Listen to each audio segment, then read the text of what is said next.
tó ń bọ́ tàǹgbà yẹn ó mọ̀ pé bàbá yìí evidence kúnlẹ̀ pé bàbá yìí ó bá ọmọ 10 years old ọmọ àbúrò ìyàwó ẹ̀ tó ń bá wọn gbé ó bá sùn tí gbogbo wa rí.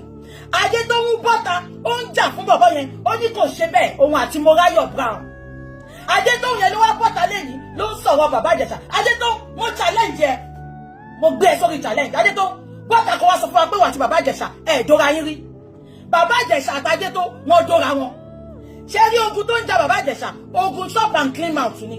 Mo sọ fún ilé ẹ̀kọ́ pé bàbá Ìjẹ̀ṣà òdòbodòbò ni. Ẹ káàbọ̀ sórí ìkànnì yìí níbi tá a ti máa ń fún yín ní ìròyìn lọ́lọ́kan òjọ̀kan pàápàá jùlọ lórí ohun tó ń ṣẹlẹ̀ lórílẹ̀‐èdè wa Nàìjíríà. Eléyìí tá a mú wá lónìí gbáǹkọ́gbì ní o ó yá ẹ jẹ́ ká jọ wò ó ṣùgbọ́n ẹ má gbàgbé ẹ bá mi wò sàlẹ̀ níbi tí wọ́n kọ subscribe sí ẹ kílíkì lé subscribe button yẹn ọ̀fẹ́ ní subscription kò sẹ́ni tó máa jáwọ́ yín ọwọ́ yín tẹ́ fi bá wa tẹ subscribe ní orúkọ Jésù ẹ ò ní fi gbé ọmọ sí ẹ ò ní fi gba lẹ́tà ìbànújẹ́ o. Without seeing video, without seeing anything, immediately tí princess jáde tó ń sunkún the second day mo bọ́ síta mo ṣe fídíò yẹn gan ṣé rántí ẹ bá mi sọ pé háì tẹ bá rántí mo ṣe fídíò yẹn débi pé mo wá fún bàbá Ìjẹ̀ṣà gan the fact pé mo ò rí fídíò ṣé rántí ọ̀rọ̀ ẹnu princess ni mo gbọ́ tí mo dẹ̀ fi bọ́ta àti ọ̀rọ̀ Ìyábọ̀ Òjó. Am I communicating? Mo ṣe fídíò yẹn mo gbé bàbá Ìjẹ̀ṣà ṣépè gan. That is not where I'm going this evening. Mo ń sọ ilé ìfún àwọn tó máa sọ pé BJ ń support ìwà bàbá Ìjẹ̀ṣà. Ẹni tó bá mọ̀ mí dáadáa, I don't support nonsense. I only say it as it is. Now, kí ló wá mú mi tí mo tún wá ní second thoughts? Ṣàlàyé pé before ọkọ̀ Mohbad tó ṣẹlẹ̀. Anything tó bá ti gbé wá sórí social media fún wa, I man believe in it ni. Wọ́n bá sọ pé bá rí black kọ́ pé ní blue fún wa. Ó ti ó mọ́ wa lára. Kí ìyẹ̀wò, kí bèrè questions. God bless VDM wherever he is.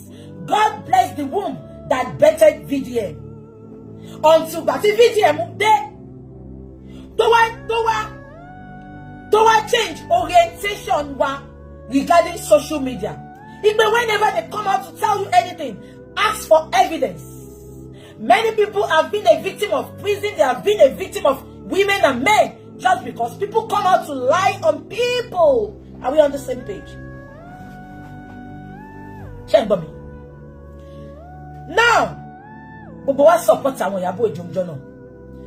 Mi rí nǹkan tí Ìyábọ̀ sọ tí ò dá because mo rí pé ìwà tán ní bàbá Ìjẹ̀ṣà wù the fact pé àti rí fídíò but lẹ́yìn tí princess bọ́ta tó sunkún Ìyábọ̀ náà bọ́ta tẹ̀lé ó ní ẹ ṣàwọn bó ṣe máa ń ṣe ọmọ tí ìyá ẹ̀ jẹ́ wèrè ó ti di dandan wèrè náà máa wà nínú wọn ṣé gbogbo yín wọn tí ó bọ́ta bàbá Ìjẹ̀ṣà wàá sún ẹ̀wọ̀n pẹ̀lú fídíò tí mo rí yẹn wàá sún ẹ̀wọ̀n ò ní mú jẹ́ wàá sún ẹ̀wọ̀n bí ṣe rí pé Ìyábọ̀ ṣe fídíò yẹn báyìí mo ní wọn lè pàgọ́ bàbá Ìjẹ̀ṣà kí ẹ̀jẹ̀ mọ́ bá ṣe máa ń ṣe.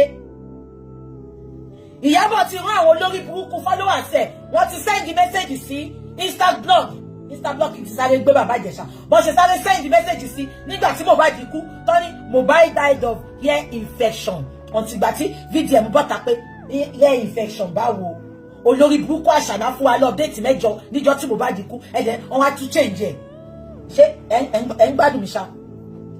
We all believed Baba Ìjẹ̀ṣà. But many questions were unanswered why they came out to expose Baba Ìjẹ̀ṣà. Abeg me. Many questions was asked when we came out to expose Baba Ìjẹ̀ṣà. Agbàgbé láti béèrè. Ṣé bẹ́ẹ̀ pé princess sọ statement kan. Ó ní wọ́n fi kí mọ́tò wọ́n fi jábàálẹ̀ ọmọ yẹn.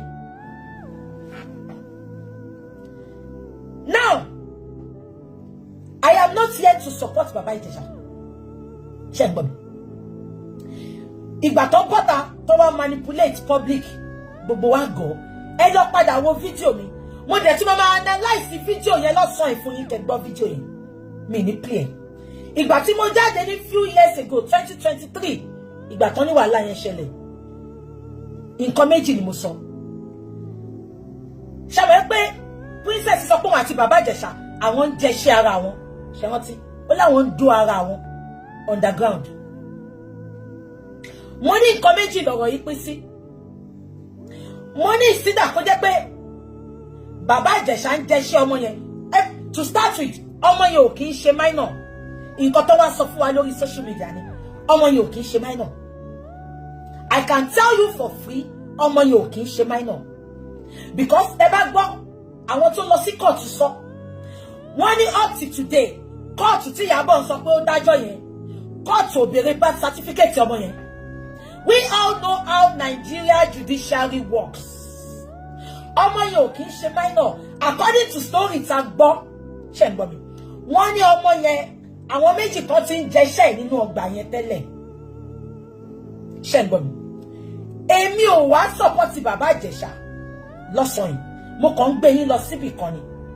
Now gbogbo wa la rí fídíò tí mo post lọ́sàn-án yìí according to story tí bàbá Ìjẹ̀ṣà lọ sọ lọ́dọ̀ Bíọ́lá lánàá bàbá Ìjẹ̀ṣà sọ pé CCTV kan ló record òun ó ní wọ́n gbé kámẹ́rà sí ojú òun ni ẹ bá mi dìyẹn mú ó ní wọ́n gbé kámẹ́rà yìí pé wọ́n fẹ́ shoot film ṣe ń gbọ́ mi ó ní wọ́n gbé kámẹ́rà sójú òun ni òun lè fi rí pé kámẹ́rà yẹn ń gbọ̀n wọ́n ní kò ń ṣe CCTV ṣe ń gbọ́ mi wọ́n ní wọ́n gbé kámẹ́rà yìí pé wọ́n fẹ́ ya fíìmù ni ṣẹ̀dẹ̀ wọ́n ti pé bàbá Ìjẹ̀ṣà náà sọ lánàá pé wọ́n ló ń kó wa ya fíìmù ipe Lagos state government ti fún wọn lówó pé kó wa ya fíìmù ṣe ń gbọ́ mi now àwọn èèyàn wá sọ pé wọ́n sẹ́ẹ̀tì bàbá Ìjẹ̀ṣà up mo wá gbọ́ táwọn kan sọ pé tó bá tiẹ̀ sẹ́ẹ̀tì ẹ̀ up tí ò bá ti ń ṣe tẹ́lẹ̀ kò jẹ́ kó fall fún ẹ má gbàgbé pé ó ní wọ́n sọ pé kó ń wá ya fíìmù ni so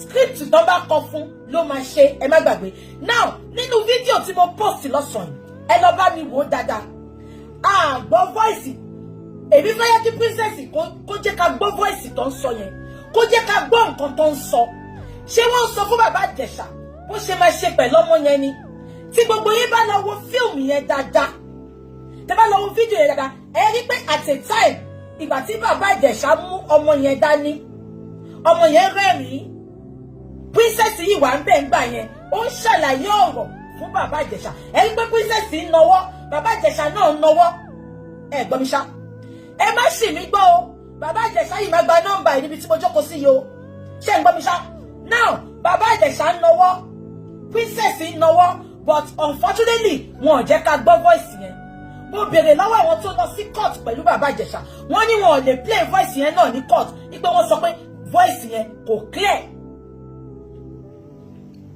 ṣé ń gbọ́ mi now bóyá ká ní a lè gbọ́ voice yẹn à mọ̀ nǹkan tó ń sọ nínú voice yẹn láti lè fi judge fully but that is not the bone of contention. mo wá gbọ́ táwọn èèyàn sọ pé okay tó bá tẹ̀ jẹ́ pé wọ́n lọ shoot fíìmù ni bàbá Ìjẹ̀ṣà ò ṣe béèrè wípé àwọn crew tó kù bẹ́ẹ̀ ń kọ́ ẹ má gbàgbé pé èèyàn kan gbé kámẹ́rà síwájú ẹ̀ àbí kò yẹ yín mi ìwádìí fẹ́ǹdì bàbá Ìjẹ̀ṣà o ṣe rí nǹkan tó jẹ́ kí n sọ gbogbo eléyìí pé àtìgbà tí Mohbad ti kú tí Ìyábọ̀ Òjó dá evil group WhatsApp group sílẹ̀ tí gbogbo wa ń sunkún tá à ń kẹ́dùn tá à ń gbọ́ gbogbo nǹkan tí Ìyábọ̀ Òjó ń sọ àṣé Ìyábọ̀ ní WhatsApp group tó máa ti kúkú story tó fẹ́ wá gbé fún wa lórí social media àtijọ́ yẹn ni mo ti believe èèyàn mọ́ lórí social media ẹ̀ tó bá sọ pé òun dóbò gan bá ní ẹ jẹ́ kí n wò ó láìfi pé wọ́n ń dó ẹni yẹn ẹ gbọ́ mi ṣá mo ò doubt story yẹn ìgbà tó ṣẹlẹ̀ but àtìgbà tọ́rọ̀ Mohbad ti ṣẹlẹ̀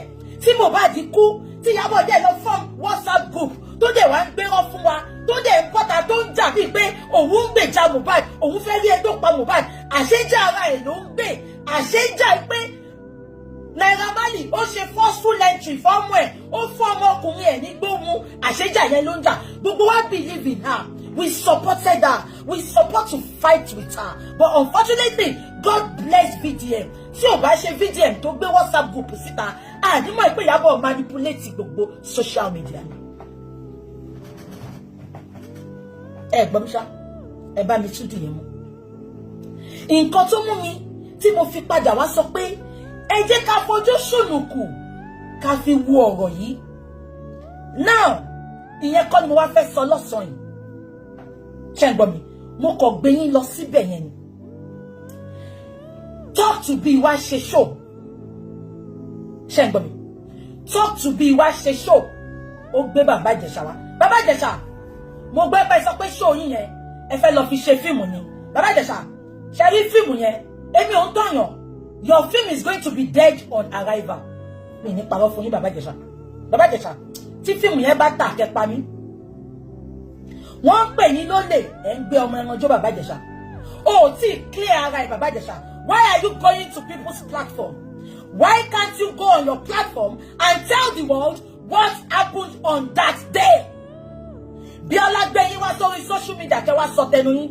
Instead of you to give us analysis of what happened, you are talking about olórí burúkú tó pa Timothy. Kí ló kàn wá pẹ̀lú nǹkan tó ṣẹlẹ̀ nínú prison?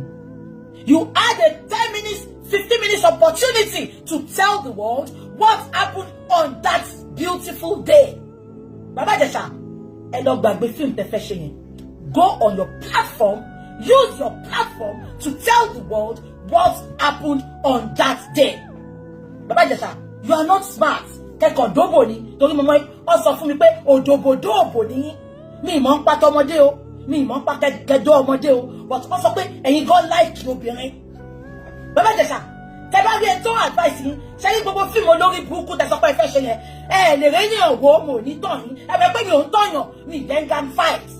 Ibi tó tọ́ bá wà máa sọ fún yín. Bàbá Ìjẹ̀ṣà, this is not the time to write a film. Come out and tell the world. Use your platform. Don't go to any blogger. Use your platform to tell the world what happened, Bàbá Ìjẹ̀ṣà. I knew something happened. Bàbá Ìjẹ̀ṣà, ọ̀rọ̀ yín dàbí ẹni tí wọ́n fẹ́ ní ìlú tó ń dárin. Ìtorí àwa kan, ta kàn máa ń think outside the box ní Bàbá Ìjẹ̀ṣà. Ìyábọ̀ Òjó bó ṣe fi sínú àwọn Nigerians kọ́ kórìíra Naira Marley, ó ti ṣe fún yín, òun àti Princess wọ́n dẹ̀ ti achieve ẹ̀. Bàbá Ìjẹ̀ṣà, it is now left for you to come on your platform to tell the world what happened. Either òótọ́ ni o, either irọ́ ni o. Àwọn tó ìbá nífẹ̀ẹ́ yín máa nífẹ̀ẹ́ yín Bàbá Ìjẹ̀ṣà. But when you are coming out to tell us ẹ fẹ́ lọ ṣe fíìmù, èmi gan máa flag fíìmù yẹn lórí YouTube ni. I swear with my living God. Èmi gan máa flag fíìmù yẹn lórí YouTube Bàbá Ìjẹ̀ṣà. Because mo rí tẹ lọ sọ́dọ̀ Ayéfẹ́lẹ́ náà lánàá sọ pé ẹ bá rí gbogbo ẹnu fíìmù mi ṣe ya wèrè ni Bàbá Ìjẹ̀ṣà. Wọ́n lọ́rọ̀ ṣẹlẹ̀ fẹ́ máa fi wá kówó jẹ ṣe ṣí èrè ni. Àwọn tó ṣe fíìmù gidi gan àti ìwò wọn.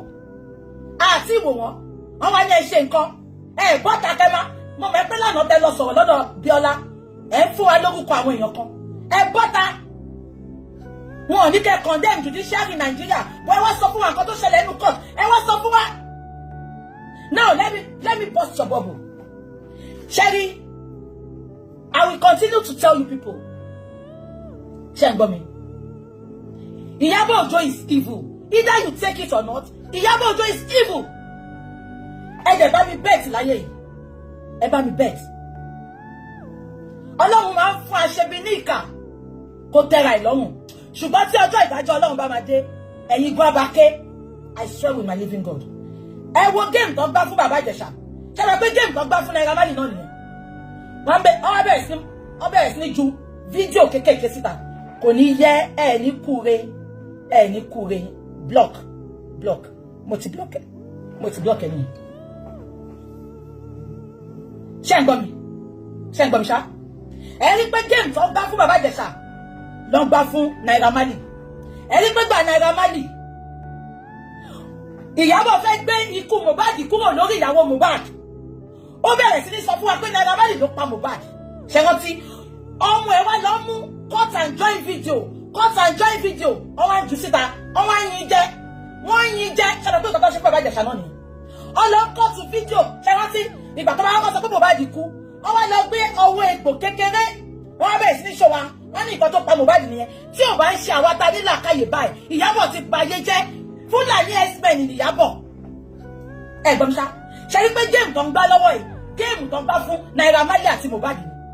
Ṣé rántí pé màtọ́ sọ fún wa pé Mohbad kú? Ṣé rántí? Ó wá lọ ṣú ọwọ́ kékeré. Ṣé rántí pé irú àwa yìí la emphasize pé ẹni Mohbad kú, ó ń bleed profusely. Ẹ kọjá Ìkòròdú General Hospital, Onípàánù General Hospital, Pangu General Hospital, Ọjọ́ta General Hospital, ẹ wá gbèdé Lẹ́kì, make it make sense. Ìyábọ̀ Òjó yìí náà ló padà ló bọ́ta tó sọ pé inú ilé ni Mohbad kú sí. Ṣé ẹ follow mi ṣá? Okay, ẹni bàbá Ìjẹ̀ṣà ṣẹ̀. Kí ló dé tẹ̀ ń kọ́ ti fídíò fún wa kéékèèké? Ṣé wọ́n ti pé lánàá fídíò tó kọ́kọ́ jù síta ibi tí bàbá Ìjẹ̀ṣà kan ti mú ọwọ́ ọmọ yẹn sẹ́nu. Wọ́n wá rí pé àgbà fáwọn. Wọ́n wá lọ ju gbogbo fídíò síta lẹ́nu. Wọ́n ò tún fi voice sí. Ṣé ẹ gbọ́ mi ṣá? Now, nǹkan tí mo wá fẹ́ sọ gangan ni. Ṣé rí géèmù Mohbad àti Naira Marley òun ló tún fẹ́ gbá fún wa. Ibẹ̀ ni ìtorí ẹ̀ ni mo ṣe wá tún sọ fún yín pé sẹ́ bàbá Ìjẹ̀ṣà sórí partly ó fún wa lọ́rọ̀ sọ bàbá Ìjẹ̀ṣà. Ó fún wa lọ́rọ̀ sọ bàbá Ìjẹ̀ṣà.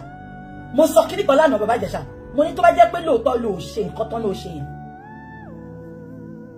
Bọ́tà kó wá fún wa ní story ẹ̀.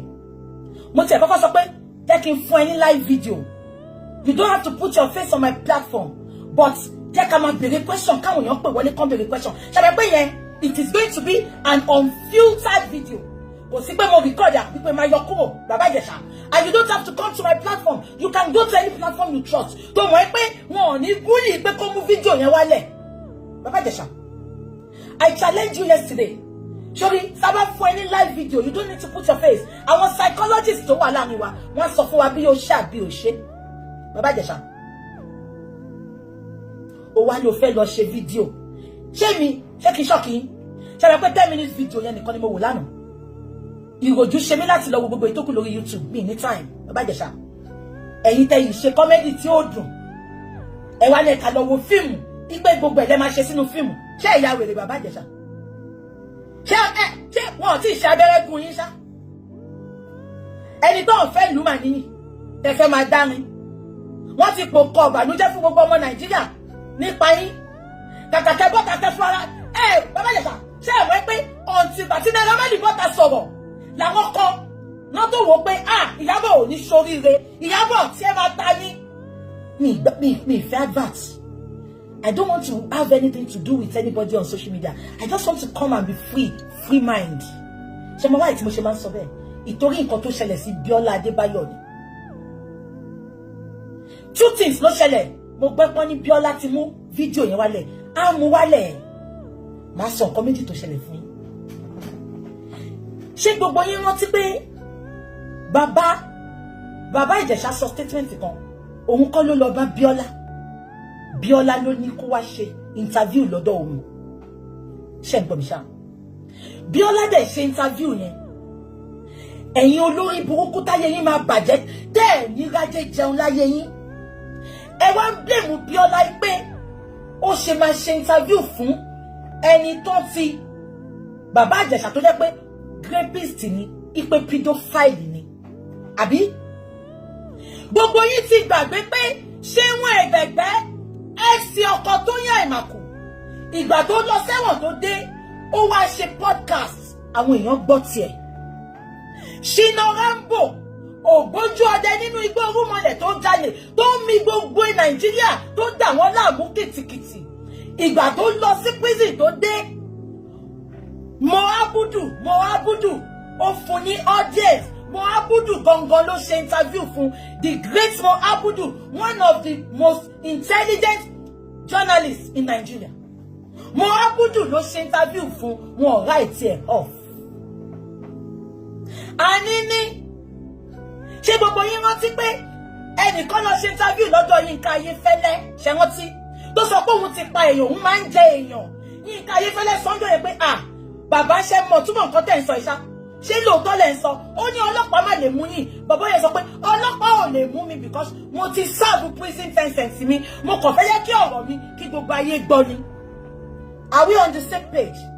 Now mo wá ń bí ẹ̀yin olórí burúkú tẹ́ ń bọ́ta tẹ́ ń sunkún tẹ́ ń datọ́ sí wa lára. Kí wá ló ṣẹlẹ̀ tẹ́ sọ pé Bíọ́lá ò lẹ́tọ̀ọ́ láti interview bàbá Ìjẹ̀ṣà? Bàbá Ìjẹ̀ṣà ti serve prison sentence.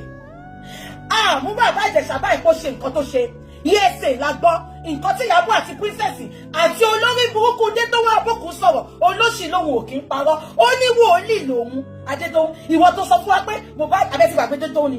Mohbad, mo ń dáná lọ́wọ́, Mohbad ń jó Mohbad ń jó Mohbad kí lẹ́rọ bí mo ṣe ń pè lágbó kò sọ̀rọ̀ ṣé irú dé tó yẹ ló fẹ́ máa sọ̀rọ̀ tá fẹ́ máa gbọ́gbọ́ ẹ̀ á ṣe èrè tó yẹ pé Mr. Ben ní London ń bí gbogbo wa dájú pé Mr. Ben ò fọwọ́ kàn ó pe ọlọ́pàá báyìí ó ń sọ fọlọ́pàá pé Mr. Ben ó ń tọ́jú òun ó hàrá sí òun ṣé àwọn yẹn ló fẹ́ jẹ́ àríkọ́ṣe fún yín ṣé àwọn yẹn ló fẹ́ wá máa sọ̀rọ̀ tẹ́ fẹ́ máa bìlíìfù wọn àwọn tó yẹ pé wọ́n ti parọ́ oríṣiríṣi abẹ́gbàgbé ni tó ní Mohbad sọ pé Mohbad gbé báàgì mi dání Mohbad mò ń gbọ́ ó yá máa sọ̀rọ̀ kò ní yẹ gbogbo yín kò ní yẹ ẹ̀yin manipulator ẹ̀ mọ irọ́ oríṣiríṣi tí Adétòun ti pa lórí social media Adétòun kò ní yẹ ọ̀pọ̀ ẹ̀ kò ní yẹ alátìlẹyìn Adétòun ò ní jèrè láyé ò ní jèrè lọ́run olórí burúkú ṣé gbogbo yín mọ Dr. Fẹ́mi kan báyìí tó wà ní Nàìjíríà tó jẹ́ pé ìyá ìyàwó ẹ̀ ló bọ́ta ló tún àṣírí ẹ̀ igbó ń bá ọmọ ẹ̀gbọ́n ẹ̀ tó ń gbélé wọn sùn ọmọ 10 years old ni Dr. Fẹ́mi ń bá sùn Dr. Fẹ́mi ẹ wá jẹ́ èèyàn Adétòun àti èèyàn Mọ́ráyọ̀ tó wà ní TVC Fẹ́mi Ọlálẹ́yẹ God bless you Adétòun bọ́ta ń gbà yẹn ó mọ̀ ìpé bọ̀bọ̀ yìí evidence kúnlẹ̀ ìpé bọ̀bọ̀ yìí ó bá ọmọ 10 years old ọmọ àbúrò ìyàwó ẹ̀ tó ń bá wọn pé ó bá sùn tí gbogbo wa rí Adétòun bọ́ta ó ń jà fún bọ̀bọ̀ yẹn ó ní kò ṣe bẹ́ẹ̀ òun àti Mọ́ráyọ̀ Brown Adétòun yẹn ló wá bọ́ta lẹ́yìn ló ń sọ̀rọ̀ bàbá Ìjẹ̀ṣà Adétòun mo challenge ẹ mo gbé ẹ sórí challenge Adétòun bọ́ta kó wá sọ fún wa pé wà tí bàbá Ìjẹ̀ṣà ẹ̀ dóra yín rí bàbá Ìjẹ̀ṣà àti Adétòun wọn dóra wọn ṣé rí ogun tó ń jà bàbá Ìjẹ̀ṣà ogun chop and clean out ni mo sọ fún ilé ẹ̀kọ́ pé bàbá Ìjẹ̀ṣà òdòbòdòbò ni bàbá Ìjẹ̀ṣà láìkò obìnrin bọ̀ kò ń ṣe bíi pé kó máa dó ọmọdé bàbá Adétòun èmi ń challenge ẹ ó lè mú court letter wá máa defend in court o kò ní yẹ èmi tí mo bá ta sọ̀rọ̀ ẹ rò bí mo mọ̀ nǹkan tí mo sọ Adétòun mo challenge ẹ bàbá Ìjẹ̀ṣà jẹṣẹ́ ilé ẹ̀kan ó dẹ̀ fẹ́ kó máa jẹṣẹ́ yẹn lọ ó dẹ̀ tibẹ̀ fún ẹ tẹ bá lọ wo fídíò Adétòun tó ṣe lánàá ṣe ń gbọ́ ó sọ statement kan ó ní mo ríran sí bàbá Ìjẹ̀ṣà ó rán avoid mi mo wá pàdé ẹ lọ́jọ́ ta lọ́rọ̀ ìgúnjọ́ yẹn mo wá ń pè é iṣẹ́ lójú wá sí mi tó sọ pé ìyá èmi màá máa rí ó ló sá fóun. Many of you listen, you watch videos to attack. You don't watch to think deep. You don't watch to think outside the box. Ṣé fẹ́ gbọ́? Ṣé wọ́n ti pé dé tó ń sọ lánàá pé ìgbà táwọn wà ń court tó sẹ́ńtẹ̀sì bàbá Ìjẹ̀ṣà ṣé wọ́n ti dé tó sọ pé bàbá Ìjẹ̀ṣà sọ pé ìwọ obìnrin ó sọ pé ó máa rán mi lẹ́wọ̀n òjẹ̀ rán mi lẹ́wọ̀n bàbá ńlá irọ́ ni èmi mú ẹni tó wà ń court live and direct wọ́n ní dé tó ń gangan ló sọ fún bàbá Ìjẹ̀ṣà dé tó kò ní yẹ olórí burúkú onírọ́ olòṣì onírọ́ ó parọ́ kú àwọn tó wà ní court sọ pé dé tó ń gangan ló lọ bá bàbá Ìjẹ̀ṣà pé mo sọ fún ẹ pé mo máa ń rán ẹ lẹ́wọ̀n bàtìbàtì dé tó fẹ́ sọ̀rọ̀ lánàá ó ní bàbá Ìjẹ̀ṣà wọ́ èyí báyìí ó sọ pé ìwọ obìnrin yóò sọ pé ó máa ń rán mi lẹ́wọ̀n kò ní yẹ gbogbo yín ẹ má ṣì mí gbọ́ mo ní bàbá Ìjẹ̀ṣà ṣe àbí kò ṣe bọ̀ tí pé ẹ wá fẹ́ papọ̀ ìtorí ó jẹ́ṣẹ́ yín ṣé yàn ló sọ pé kẹfọ́ bò ṣòwò fò ní ṣé yàn ló sọ pé kẹfọ́ bò ṣe souvenir ní Adétòun ṣé yàn ló sọ pé kẹfọ́ bò ṣe give away ní.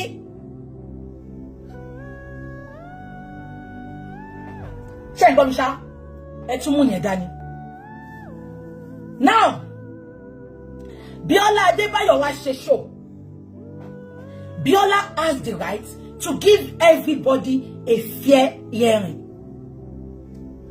Bíọ́lá ló ní platform ẹ̀ ìgbà tó dá platform sílẹ̀ olórí burúkú gbogbo yín kọ́ ló dá fún. Bíọ́lá is not a selective podcaster. I will keep on saying it. Our platform is for everybody. So why tẹ́ fi sọ pé ó jẹ́ kó select àwọn tó máa gbé wá ní olórí burúkú yín tẹ́ bá máa wá rojọ́ kọ́kọ́ já yín sílẹ̀ tẹ́ bá máa wá tọrọ owó platform Bíọ́lá is the best.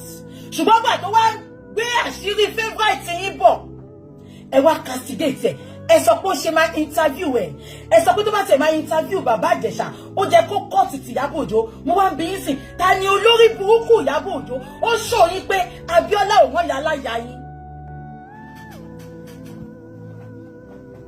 ẹ ló jẹ́ kó kọ́ọ̀tì ti Ìyábọ̀ Òjó ṣé rí ẹ wá sọ pé kí Nàìjíríà dá báwo ló ṣe fẹ́ dá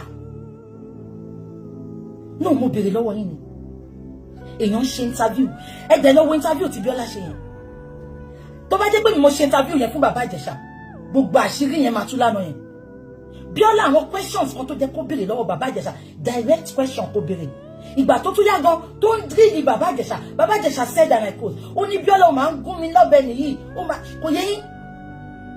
Ẹ gbọ́ mi ṣá, ẹ wá ń sọ pé ṣó jẹ́ kó gbé síta, ṣó jẹ́ kó allow pedophile àbí rapist láyè, kò ní yé yín. Ẹ mú evidence yín wá pé ó ṣe. Èèyàn mọ́wọ́ sẹ́nu ńlá owó ọmọ based on the script tán kọ fún pé kó ṣe. Ẹ̀yin wá sọ pé ìtorí ìyẹn ó ṣe nǹkan tó ṣe. Ẹbí princess, ṣé Bàbá Ìjẹ̀ṣà àti princess ṣé wọn máa dóra wọn? Ṣé wọn máa dóra wọn? Kí ló mú princess? Èèyàn kan sọ pé Adétóun ti marry, k'Adétóun tó fẹ́ ọkọ tó fẹ́ ni Bàbá Ìjẹ̀ṣà ti do ẹni kó bọ́ta kó challenge mi. Wọ́n challenge Détóun kò tó marry ni Bàbá Ìjẹ̀ṣà ti do ẹ̀ bọ́ta kó fi ọmọ kan ṣoṣo tó ní láyé kó fi búra pé Bàbá Ìjẹ̀ṣà ò do ẹ rí. Ká wá bẹ̀rẹ̀ láti bẹ̀ kí wá bá gbé evidence burúkú yìí síta. Wọ́n yìí ní kí ní sùúrù ni, mo fẹ́ kẹ́ dá ti gbogbo ọwọ́ yín lẹ̀ tán ni, kò ní yẹ gbogbo yín.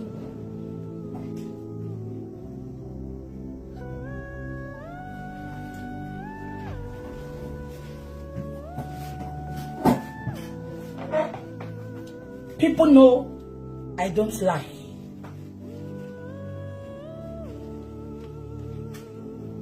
Taba ní kẹ́ lo good cream, ní gbọ́. Ṣé rí pé mo kún powder?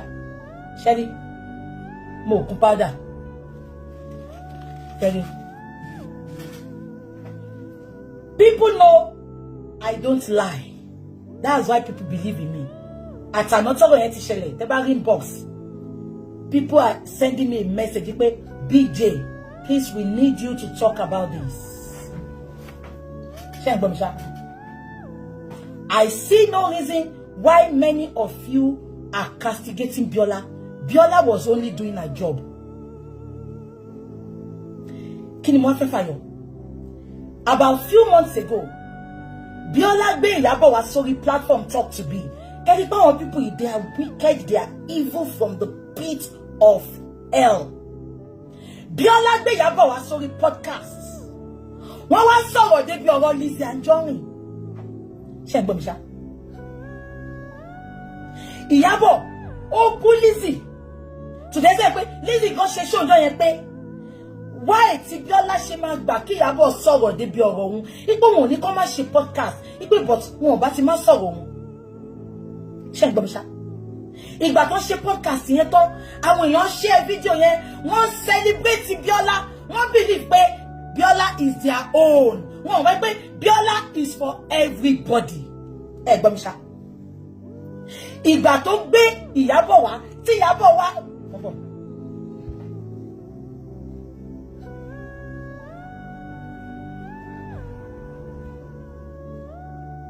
Oh, sorry. Ẹ ní sùúrù.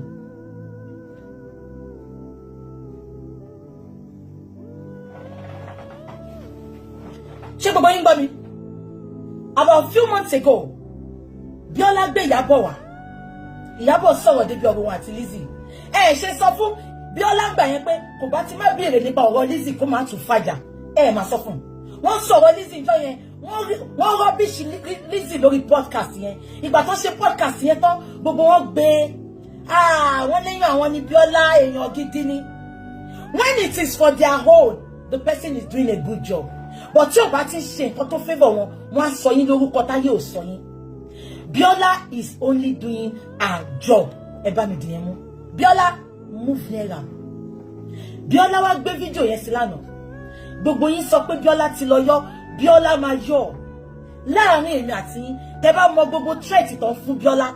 Ìyábọ̀ ní kó lọ sọ fún Biola pé tí ò bá yọ fídíò yẹn, wọ́n máa cancel ẹ̀ bó ṣe cancel Naira Marley tí ò sẹ́ni tó gbọ́ Naira Marley mọ́. Ìyábọ̀ sọ pé mo parọ́. Biola ò ní bọ́dà máa sọ nǹkan tó ń ṣe fún ni. Ẹ rí pé mo kọ́kọ́ sọ statement kan pé Ọlọ́run ò ní fi àtijọ́ wa nìkan sórí social media. Ọlọ́run ò ní fi àtijọ́ wa sórí collabo.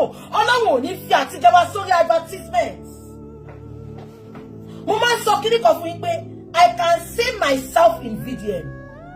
Tẹ́ bá mọ iye èèyàn tó ti gbé collaboration wá fún mi. Tẹ́ bá mọ iye èèyàn tó ti ní kí n wá ṣe ìpolówó kí n name price mi. Tẹ́ bá rí ẹni tí mo bá ṣe ìpolówó fún, mo ò gba owó lọ́wọ́ èdè kankan. Ọ̀fẹ́ ni ìpolówó tí n bá ṣe lórí platform mi. Tẹ́ bá rí tí mo update for anybody, mo ò gba 10 kobo. Ọ̀fẹ́ ni. Ṣé mo wá ìṣá? Tẹ́ bá ti ń jẹ lórí public, tẹ́ bá ti ń jẹ lọ́wọ́ public, they will be able to control you. Òun ló ṣẹlẹ̀ sí Biola. Biola feed from her podcast. Biola feed from the African shop. Èèyàn mélòó ló ń ra African shop? Podcast yẹn ni Biola fi ń jẹun. Ẹ rí pé gbogbo àná tó ń búlì ẹ̀ kò mú fídíò yẹn wálẹ̀. Wọ́n ti ń kọ́ wọn lọ kọ́ sábẹ́bẹ́. Wọ́n lọ inbox ọmọ yẹn tó ń kọ́mẹ̀tì pé cancel Biola, cancel Biola, cancel Biola. Kí lẹ fẹ́ kí Biola ṣe? Òun ni mo ṣe sọ pé kò ní yẹ bàbá Ìjẹ̀ṣà. Ajẹ́rú èmi ni mo ṣe interview fún bàbá Ìjẹ̀ṣà. Mo ò tí ì rí let heaven fall. Ẹ jẹ́ kí bàbá Ìjẹ̀ṣà jí nínú ìwò tó wà kí ìyá rẹ̀ mi kàn jí. Mo ò ní yọ fídíò yẹn. Mo rí táwọn èèyàn ń pe Biola ní coward. You cannot call her a coward. The threat was too much from Iyabo Ojo and her supporter. Ẹ̀rí pé gbàgbọ́ bá bẹ̀bẹ̀ ó gbé fọ́tò Iyabo Ojo ni. Nǹkan tí Iyabo Ojo ní kó ṣe ni. Wọ́n náà wọ́n máa cancel ẹ̀ tọ́ọ̀ ní gbọ́rọ̀ ẹ̀ mọ́ bọ́ọ̀ ṣe gbọ́rọ̀ Naira Marley. Ẹ ní kí Iyabo wá challenge mi pé kò sọ bẹ́ẹ̀. Iyabo ojú ẹsẹ̀ ẹ ti ṣú. Tí ò bá rọ̀ lórí íńtánẹ́ẹ̀tì pè mí lọ́mọ àlè.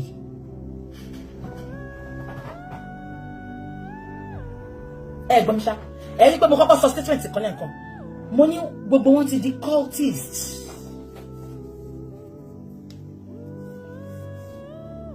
Wọn ò believe pé Biola máa gbé fídíò yẹn. Wọn ò believe pé ó máa gbé tí Ìyábọ̀ yẹn sí. So wọ́n ṣe gbogbo nǹkan tó ní in their capacity to make sure she brings that video down. But let me shock you all now. Unfortunately, Biola, I dove my heart for you and I give you my utmost respect. Ẹ gbọ́ mi ṣá. Ẹ gbọ́ mi. Ìyábọ̀, move closer. Wọ́n lẹ́lẹ́fọ́ ó ní ó lẹ́fọ́ òun ò kì í ṣe torí àkìtàn. Ẹ gbọ́ mi ṣá. Biola wá gbé kinní yẹn sí. Ìyábọ̀, kí ló ń bá ìwọ àti princess lẹ́rù? Tẹ̀fín àtàkì Biola ipò ṣe interview. Biola ti ṣe interview tiẹ̀. Èmi expect kẹ́yìn náà lọ ṣe interview yín náà. Èmi expect kẹ́ bọ́ sórí platform yín kẹ́ ṣe interview yín. Ẹ gbọ́ ni. Why tẹ́ ṣe attack ẹ̀ tó ń ṣe interview? Tẹ́ bá mọ̀ pé ẹ gbé òótọ́ dání. Ẹ dẹ̀ ní evidence. Ẹ má jù sórí social media. Ẹ wá ṣe interview. Ẹ sọ bó ṣe ṣẹlẹ̀ fún wa. Don't attack Bàbá Ìjẹ̀ṣà or àwọn tó ń ṣe interview fún. Ẹ̀yin náà wá ṣe interview tí yín ká mọ ẹni tó ń parọ́. Iyábọ̀ Òjó. Ẹ wá lọ attack Biola kó mu wálẹ̀. Now let me tell you. Ẹ ti gbàgbé pé gbogbo kinní yẹn wà lórí social media. Wọn ò tí ì bí ya. Ọlọ́run kúkú ṣe any video tẹ́ bá rí tí mo bá gbé. Èmi máa ń download ni. Mo kì í share. Bí akálẹ̀ mi gan share wọ́n ti bá mi wálẹ̀. Èmi máa ń download ni. Ìyábọ̀. Bàbá Ìjẹ̀ṣà wá sọ̀rọ̀ débi àwọn ọmọ ẹ̀. Ó lọ fún bàbá Ìjẹ̀ṣà ó ní ó máa pe lọ́ọ̀yà ẹ̀ olórí burúkú ṣàkíńṣe bí ọ̀rà. Ṣé wọ́n tó òróró ṣayé tó òróró jẹun pẹ̀lú gbogbo aṣọ ṣíà tó wọ̀ aláyé bàjẹ́ tí ò bá ṣe social media ó ló máa fún bàbá Ìjẹ̀ṣà lẹ́tà ó ṣe fún Lizzy lẹ́tà ṣèbí Lizzy Anjorin bó ṣe ń ṣèkà lábẹ́ni Lizzy ń gbá àwọn ọmọ ìṣépè ló ń gbé ẹṣépè tiwọn ó ṣe fún Lizzy lẹ́tà ẹni tá lè rí mú là ń lẹ̀dí mọ́ Ìyábọ̀ small yansh dey shake you ẹjọ́ ṣé bàbá Ìjẹ̀ṣà bú ẹni ó lóò ti fi àwọn ọmọ ẹ sílẹ̀ fóun ní kékeré rí tó lọ dóko fún 2 hours ṣúyà kọ́ ló lọ jẹ́ bàbá Ìjẹ̀ṣà bú ẹni ó ti yé àwa táwa street tó ti yé wa ó ní ó fi àwọn ọmọ yẹn lẹ̀ ó ní tóun bá jẹ́ pídópídó bó ṣe pé òun á ti tọwọ́ bọ̀ àwọn ọmọ yẹn dì í àbọ̀ wọn ti rí ó lóò lọ ra ṣúyà for 2 hours ṣùgbọ́n yé àwa ó lọ dóko ni ó sáré lọ ṣe quickie ládùúgbò bàbá Ìjẹ̀ṣà Ìyábọ̀ now bàbá Ìjẹ̀ṣà wá sọ̀rọ̀ ó sáré update fún Ìyábọ̀ ó wá sọ statement kan sórí yẹn ló bí mi nújù láyé yìí ó sọ statement kan ó ní kí lóyún tí bàbá Ìjẹ̀ṣà ń dárúkọ ẹ ó ní ṣèbí kóòtù ló dájọ́ Ìyábọ̀ kò ní yẹ kóòtù kò ní yẹ gbogbo judiciary system Nàìjíríà kóòtù àbí kò ṣe kóòtù yìí gbogbo yín ẹ̀mẹ̀ pàṣànà bọ́ta ó ń pariwo pé bàbá Mohbad ní ó jẹ́ kó ṣe DNA o bàbá Mohbad ní ó jẹ́ kó ṣe DNA o ṣé gbogbo yín ti gbọ́ ṣá kóòtù àwọn kóòtù mú bí tó ti máa ṣe DNA Wùmí náà mú tiẹ̀ bàbá Mohbad náà mú tiẹ̀ ṣe fẹ́ gbọ́ àṣebi tí kóòtù àti àṣànà mú ibi tó ti lè ṣe tissue based DNA ni ibi tó ti lè ṣerú DNA yẹn wọ́n dẹ̀ ti mú sílẹ̀ ní kóòtù pé wọ́n máa lọ ṣe DNA mẹ́ ibi tí bàbá Mohbad nìkan mú náà ti lè ṣe DNA kóòtù tó jáwọ́ ẹjọ́ yẹn àbí kóòtù tó jẹ́ pé wọ́n ṣe autopsy kóòtù bọ́ta fún wa ọ̀tọ̀ ní nǹkan tó sọ ní autopsy ọ̀tọ̀ ní nǹkan tí kóòtù wa sọ fún wa ṣé kóòtù yẹn la fẹ́ máa dá lóhùn kóòtù tó jẹ́ pé all all handwriting ó show pé Àṣànà ló pa Mohbad ó show pé ìyá Mohbad accomplice ni ìgbà tó lórí burúkú kóòtù máa sọ̀rọ̀ bàbá Mohbad ló ń blame dọ́nà ẹ̀ẹ́dẹ́ẹ̀tẹ̀ṣá Ìyábọ̀ Òjó ó wá sáré sọ pé ṣebí kóòtù ló dájọ́ kóòtù Nàìjíríà judicial system Nàìjíríà kò ní yẹ judicial system Nàìjíríà àbí ẹ̀ẹ́dẹ́ẹ̀tẹ̀ṣá kóòtù Nàìjíríà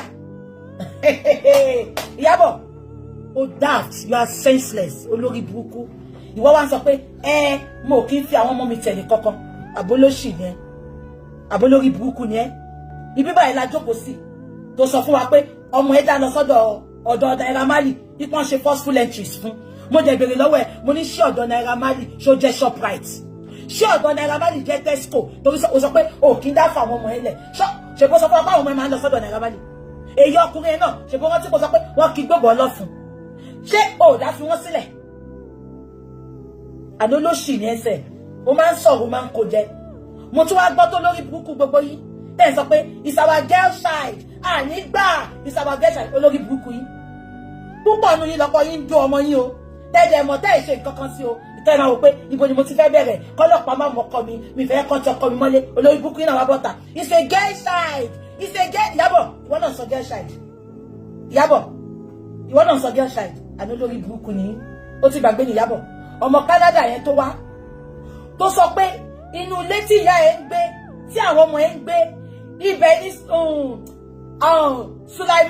Sùlẹ́lẹ́ ibẹ̀ ló wá ń dún ẹ mọ́tẹ́jọ́ ṣe tírísọ̀m ó mọ̀ pé jẹ́sà ìdí lọ́mọ ẹ ń gbà yẹn ó mọ̀ pé jẹ́sà ìdí wà nínú ilé ẹ àbí ìyá ẹ tó ya wèrè tó kú kò mọ̀ pé jẹ́sà ìdí ni ẹ alúlórí burúkú ni gbogbo yín abẹ́ ẹ̀gbọ́n mi ṣá ẹ ti gbàgbọ́ ọmọ Canada tó wá tó àṣírí Sùlẹ́lẹ́ tó nínú ilé Ìyábọ̀ Òjó ìyá ẹ máa jókòó sí pálọ̀ báyìí ó máa mú Ìyábọ̀ ó máa mú ọmọ ẹ ó máa mú ọmọ Canada yẹn ó máa mú wọn lọ sókè lọ ṣe tírísọ̀mù fún wọn Ìyábọ̀ ó mọ̀ pé jẹ́sà ìdí lọ́mọ ẹ ń gbà yẹn àní kò ní yẹ gbogbo yín tí ò bá ti pé yín lẹ máa ń ṣe it's a girl child it's a girl child kò ní yẹ yín ẹ gbọ́ mi ṣá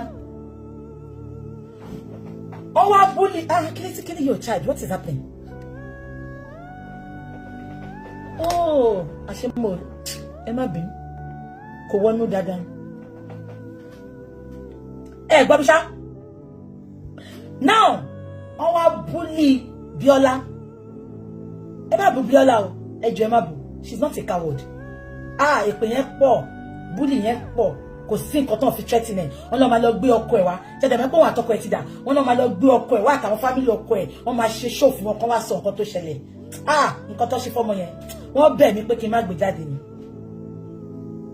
nǹkan tó ṣe fọ́mọ yẹn ẹ̀yin ò wò pé kí lóye tó gbé fọ́tò Ìyábọ̀ now Bíọ́lá ṣiṣẹ́ tiẹ̀ ni wọ́n ní ẹni tó bá jẹ̀bi lára ń fu àwa ò jẹ̀bi ara ò fún wa Ìyábọ̀ Òjó Bíọ́lá ṣiṣẹ́ tiẹ̀ ni kí ló dé tí Ìyábọ̀ Òjó sáré lọ unfollow Bíọ́lá ọ̀rẹ́ ẹ̀ mà ní Bíọ́lá ó ti gbé wá sí podcast ẹ̀ Bíọ́lá tó yẹ kó manage ni ó bẹ̀rẹ̀ aṣọ ìyàwó ọmọ ẹ̀dẹ́ta ní 300 òre pé a ṣe èrè gbàgbé ó ti rántí pé Bíọ́lá yìí ti support ẹ rí Bíọ́lá yìí ti wá sí pati ọmọ ẹ rí but ó sáré lọ unfollow ẹ̀ Ìyábọ̀ sórí unfollow tó lọ ṣe yẹn ṣáà tí ìṣì nọ́mbà mi pè ní hello sis mo wà lórí live o ẹ̀ka lẹ́sìn mo wà lórí live máa pè wọ́n padà ẹ gbọ́ mi ṣá kí ló mú Ìyábọ̀ tó sáré lọ unfollow Ọlọ́run ẹ̀yin tẹ̀ ń tẹ̀lé mi ó jẹ́ kẹ́ máa respect mi gan mo ò bójú yín jẹ́ rárá èmi gan ló yẹ kẹ́ máa kọ́ ó ṣé Ọlọ́run ó bójú mi block èèyàn mo wọ́n unfollow yàn gbogbo àwọn tí mo ń bá jáde ní tẹ́ bá lọ wo fọ́tò wọn ẹ̀yin rí lórí page mi ẹ̀yin lẹ máa block ara yín mi ní time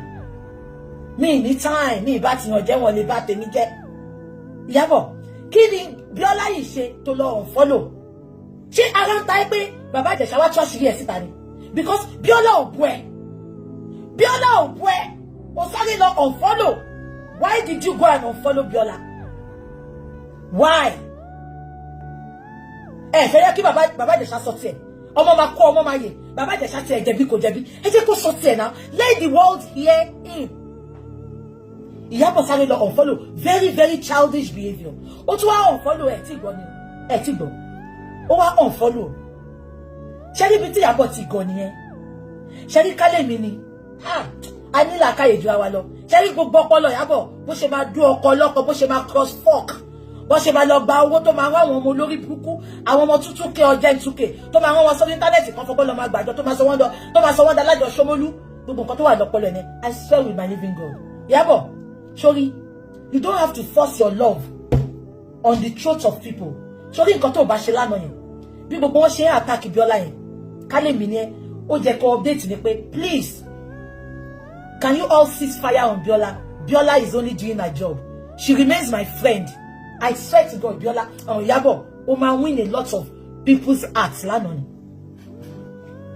Gbọ́ mi ṣá. Ibi tẹ́ tó ní ọpọlọ tó ní làákàyè tó jẹ́ àwòkọ́ṣe láwùjọ, ìwà tó jẹ́ kó wù nìyẹn. Gbọ́ ṣá, bí gbogbo ẹ ṣe ń gbọ́nà yẹn, ẹ rí pé gbà tá à ń ṣe justice for Mohbad, ṣóyè yín, tí mo ń bá bàbá Mohbad jà, tí mo bú bàbá ń gbà yẹn, gbà tí mo rí pé gbogbo kíní yẹn ti ń gbóná ju kíní mo ṣe the next day, mo sáré update, and the update was not fake. Mo kọ́kọ́ bẹ̀ bàbá, ṣé nǹkan tí bàbá Mohbad ṣe kò dùn mí ni? Ó dùn mí, mo mọ̀ pé no, oko òun ó rúru ká wá rúru. Instead of you coming online to unfollow Bíọ́lá to update for Baba Ijesha, you don't even have to talk about Baba Ijesha. Ó jẹ́ kó kàn update pé can you please leave Bíọ́lá? Don't bully people not to talk. Everybody have the right to interview whoever they want to interview. Bíọ́lá remains my friend and she will keep on being my friend while lights are lie. Ìyábọ̀, you would have gained a lot of more followers yesterday. But just because oh my God, guilty, ó jẹ̀bi Baba Ijesha, ó jẹ̀bi, ó sáré lọ unfollow, ẹ lọ attack gbogbo àwọn èèyàn tó ń sọ̀rọ̀, ibi kó máa sọ̀rọ̀ Baba Ijesha just because ó fẹ́ jẹ́ káṣírí ẹ tú. Ìyábọ̀, kò sí nǹkan tó bò lọ́jọ́ Ọlọ́run. Àṣírí kọ̀ọ̀kan máa tú síta. Báwo ló ṣe mọ̀ sí pé mímọ̀ ìpẹ́ lọ threatening Bíọ́lá? Ó dọ́dọ̀ mi náà. Ní ìbá Bíọ́lá sọ̀rọ̀. Àná tí mo rí nǹkan tí Bíọ́lá ṣe ni mo ṣẹ̀ṣẹ̀ lọ follow ẹ̀. Wípé she gained a fan. Ẹ jọ̀ọ́ nítorí Ọlọ́run, ẹ má bú Bíọ́lá o. Wọ́n ti tẹ bá rí nǹkan tán ṣe fún. Àní Ìyábọ̀ sọ fún. Ìyábọ̀ sọ fún pé wọ́n máa cancel ẹ̀ bó ṣe cancel Naira Marley. Ẹ wá rí pé Gistlover page Ìyábọ̀ ó wá bẹ̀rẹ̀ sí ní attack Bíọ́lá. Ó attack Bíọ́lá, cancel Bíọ́lá. Bíọ́lá is interviewing rapist. Bíọ́lá is interviewing a pedophile. Ẹ rí pé olórí burúkú page ẹ̀yẹ Gistlover òun ló fi máa ń ṣiṣẹ́ ibi. Ẹ má bú Bíọ́lá. Bíọ́lá still remains one of my favorites. Because ẹ má gbàgbé pé orí íńtánẹ́ẹ̀tì ni Bíọ́lá ti ń jẹ tó ti ń mu.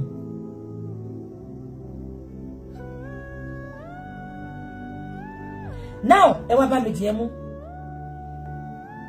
Ṣé rántí pé olórí burúkú dé tó ń lo kọ́kọ́ bọ́ta lánàá tó ní kó mú péjì yẹn wálẹ̀? Wọ́n ti ṣe meeting.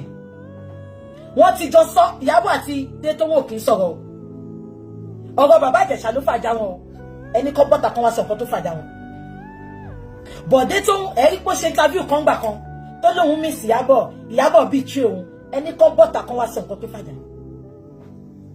Wọ́n ti ṣe meeting, Ìyábọ̀ àti dé tó ń kọ́ ló ṣe meeting o, but àwọn tó wà láàrin wọn tó pa wọ́n pọ̀, wọ́n ti send the message sí dé tó. Ẹ̀rí pé dé tó wọ́n tètè bọ́ta sọ̀rọ̀. Ẹ̀rí pé dé tó ń ló bọ́ta wá sọ pé kí Bíọ́lá mú péjì wálẹ̀, dé tó wọ́n ò ní ṣoríire. Ìgbà tó ń ta fake oúnjẹ ọmọdé gan, tó ń ta fake oúnjẹ ọmọdé fáwọn ọmọdé ní Nàìjíríà gan, wọn ò ní kó mú péjì wálẹ̀.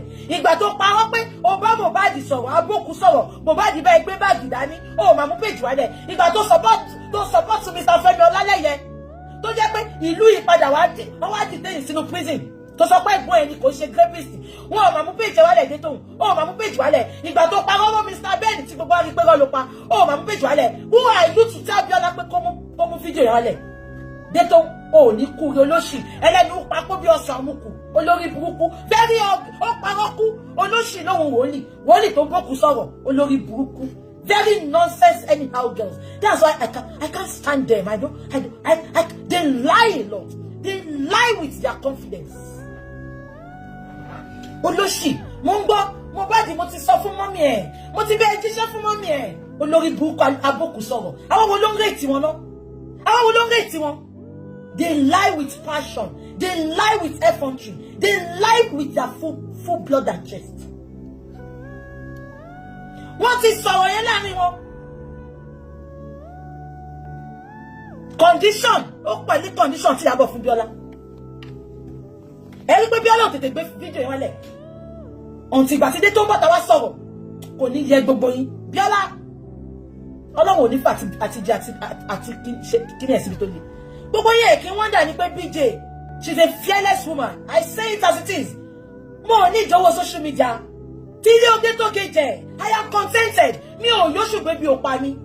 Mo níṣẹ́ mi lọ́wọ́. I don't have to lick ass. Mi ní láti ṣe fake love. Mi ní láti máa lick ass gbogbo yín kẹ́ tó nífẹ̀ẹ́ mi. Natural love ni kẹ́ ní fún mi. Mo ò fẹ́ fowó rà fẹ́. Mo ò fẹ́ fi manipulative tactics bí Ìyábọ̀. Mi ò fẹ́ fi rà fẹ́. Ẹ rí pé kò sẹ́ tí mo lè gbé náà wojú ẹ̀ ni. Kò sẹ́ tí mo lè sọ̀rọ̀ sí. Because àgùntàn mi ò jẹ́ lábẹ́ ẹ̀gẹ́ sí. Mo ò dúró de advert kí n tó jẹun. Mi ì dúró de social media pé kán bá mi share kí n tó jẹun. But Bíọ́lá ibi tó ti jẹ nìyẹn. Bíọ́lá ti lọ dágbà ilé àṣà àsanwọlé.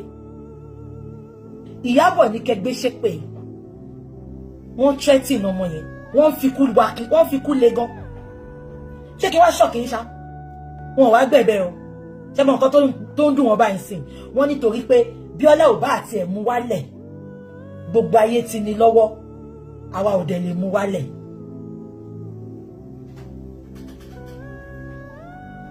Abẹ́gbọ̀n mi. Now, ẹ wá bá mi bí olórí burúkú wọn. Bẹ̀rù báwọn dúró ni adúpẹ́ lọ́wọ́ òkè Yínká Ayéfẹ́lẹ́. Yínká Ayéfẹ́lẹ́ má jẹ́ kí anybody threaten Yínká. Òjò tí ń pa gúnugún Yínká bọ̀ ọ̀dọ́ ti pẹ́. Yínká Ayéfẹ́lẹ́ have been a podcast kó tó bí àwa yìí. Yínká bàbá Ìjẹ̀ṣà wá lọ ṣe interview lọ́dọ̀ Yínká sìn.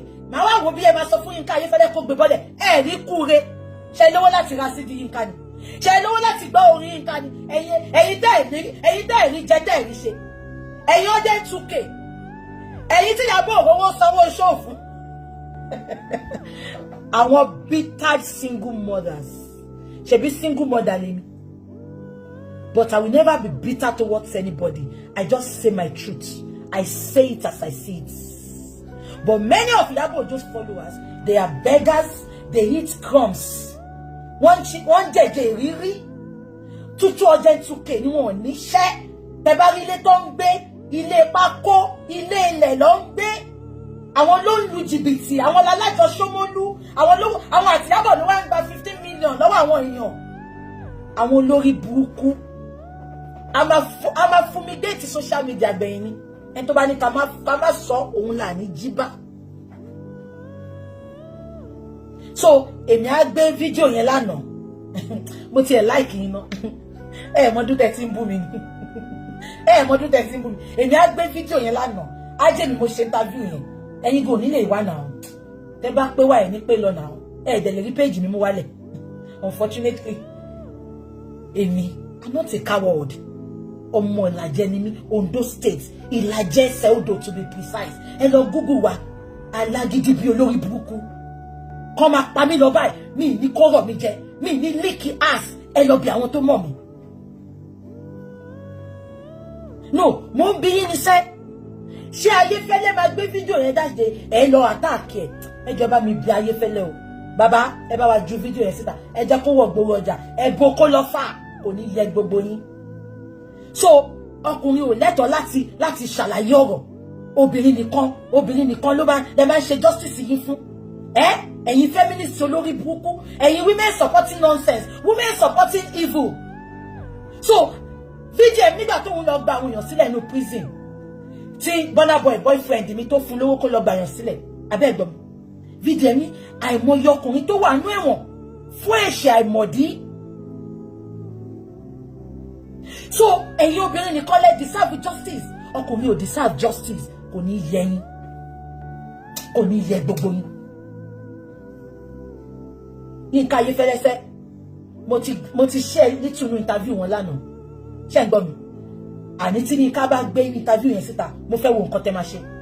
Ẹ lè rí Yínká cancel. Ọlọ́run ló pe Yínká. Yínká ò bá yín jókòó bí ọ̀tẹ̀. Yínká Ayéfẹ́lẹ́ ò bá yín jókòó bí ọ̀tẹ̀, kò bá yín lọ pátí olórí burúkú, kò bá yín ra aṣọ òfò. So báwo lè fẹ́ lọ cancel Yínká? Yínká òjò tí pa gúnugún Yínká bọ̀. Yínká ti ní brand name ẹ̀kọ́ tó bí Ìyábọ̀ gan. So báwo lè fẹ́ lọ cancel Yínká? Daddy mi Yínká Ayéfẹ́lẹ́ ẹ dá sí gbogbo ayé, ẹ ṣí ẹ̀ kówó ọjà. A fẹ́ gbọ́ nǹkan tí bàbá Ìjẹ̀ṣà sọ. So please, I will appeal to you all. Ẹ bá mi lọ show Biola ní love. Ẹ lọ support her. Go and follow her. She's a beautiful, lovely girl. Mo rí táwọn olórí burúkú kan sọ pé, oh, wọ́n ní Yínká ti jù síta. Full video wọ́n ti jù síta. Á dá fún wọn. Mo rí táwọn kan sọ pé, BJ support Biola ìtorí pé ó jẹ́ Ìyábọ̀ Òjó kò ní yẹ yín. Wọ́n nítorí last week mo bú Biola, mo bú Biola. Mo bú Biola. Mo ṣàlàyé ọ̀rọ̀ ni mo ní Biola. Má máa gbé àwọn tó lọ́wọ́ tó lẹ́sẹ̀ wá sí chat mọ́. Jẹ́ kó lọ wá ṣẹ́ṣe.